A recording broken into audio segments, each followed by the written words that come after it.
And Merry Christmas Eve, Nick. Thanks for joining us. I'm sure you just heard my... You as well, Joy. Thank you. You're doing a far better job than the Jamoke who sometimes fills in for Colin. It's been a delightful first 35 minutes. The next 2.5 hours will be even better. How are you? Thank you, Nick. Nick normally fills in here. That's the joke. So I'm sure you just heard my rant about Antonio Brown. What are your thoughts on what Bruce Arians said? And, are you surprised that he's walking his comments back? No, listen, if anything that we have learned from whether it's Bruce Arians' comments on Antonio Brown or Sean Marks and Steve Nash's comments on Kyrie Irving, maybe don't make these sweeping statements about how you're going to stand in principle when you're not going to and when you never really were planning on it.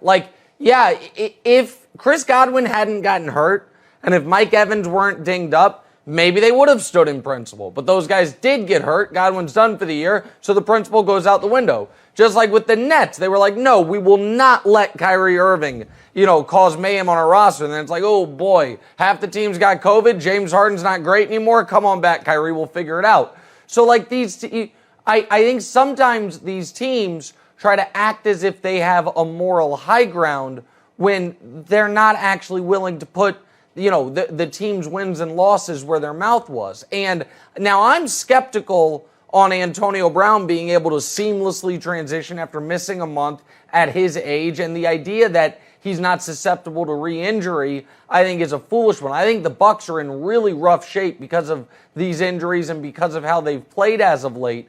But I'm not surprised they're bringing AB back, Joy. So I was watching that game last night, and I actually had a positive takeaway from Jimmy G. I know everyone's coming down on him today, but I think he's going to be the number one guy on the market, even above Deshaun Watson, who is obviously more talented, but you can't ignore the legal situation. So you have to consider that when you talk about Deshaun Watson. And Deshaun Watson has a no trade clause, so he can choose where he wants to go. Yeah. So Jimmy G is head and shoulders above the other options that are going to be on the market, trade market or free agency market for teams who are going to be desperate in a very light draft next year.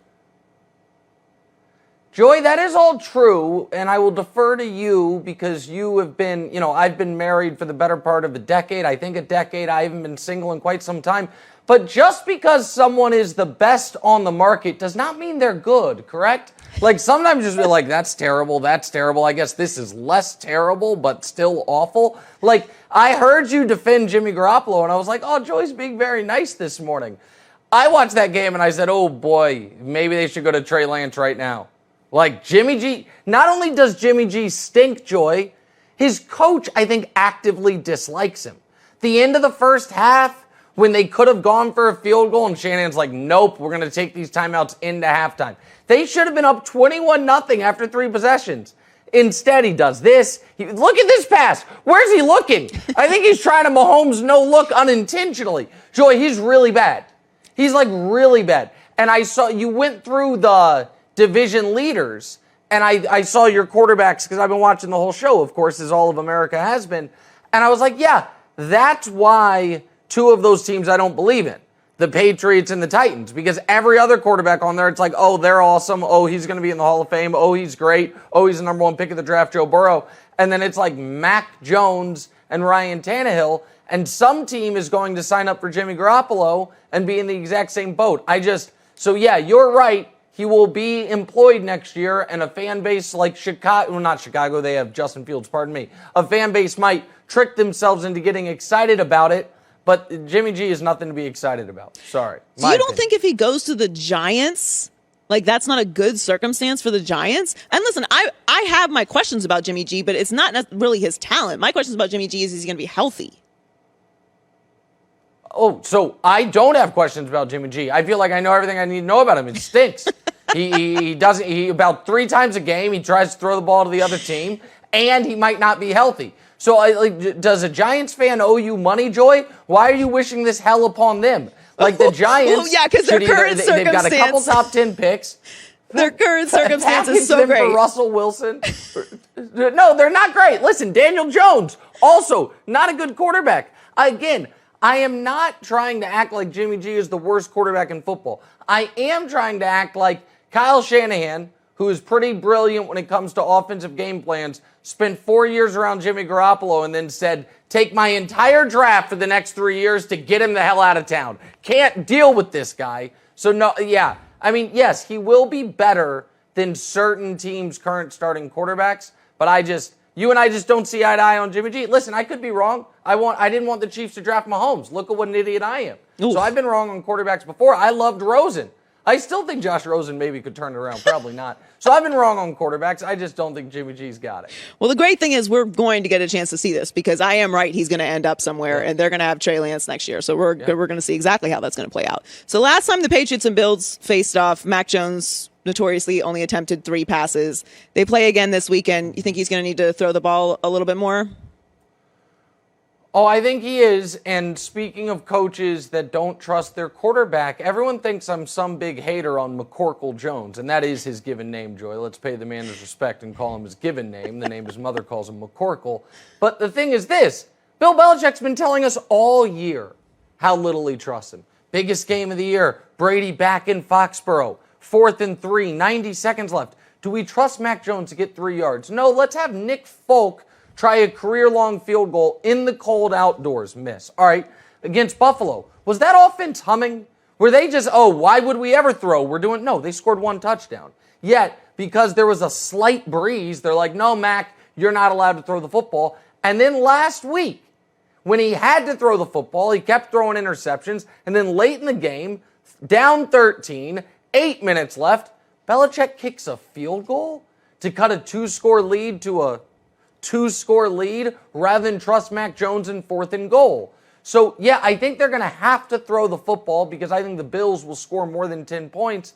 And I just don't think the Patriots are going to win that way. Listen, I'm not a huge Buffalo Bills Josh Allen fan, but I think they are better than they showed when they played a few weeks ago. Meanwhile, I think the Patriots have a very specific way to beat you. And if they are forced out of that and they are forced to let Matt cook, he might burn the kitchen down. And so, yeah, I like the Bills in this game, and I think on Monday morning the Patriots are a wild card team.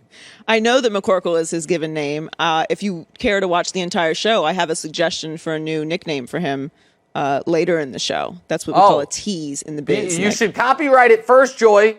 Joy, you should copyright it. That guy's quick on the copyright trigger. Mac Tanney's trademarked, MJ Tanney's trademarked. He's got a lot going on. Spoiler alert, it's very much already copyrighted, but it's still a good suggestion. Okay. All right, so finally, your Chiefs are back. They're the class of the AFC. Yeah. There's still some questions about the offense, and they are going to be without Tyreek and Kelsey this weekend against, very good Pittsburgh defense. I don't know if you're a little nervous, but are you a little scary? Are you comfortable with how the Chiefs are winning right now? And give us your thoughts on that game this weekend.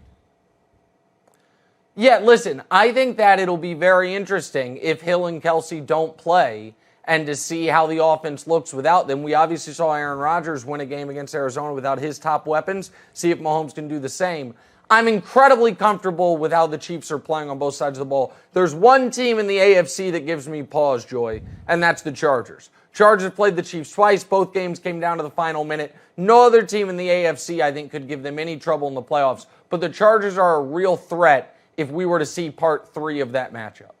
Thank you for joining us, Nick. Please tell Danielle I said hello. Merry Christmas to you guys. Hope you guys have a great holiday. Merry Christmas. Congrats, Joy. Happy for you. Have a wonderful Christmas. Thank you. Thank you. That was Nick Wright of First Things First. Hi, everybody. Thanks for watching. Subscribe here to get the latest from the show. Also, be sure to check out more of the best clips from The Herd or go watch a few segments from other shows on FS1.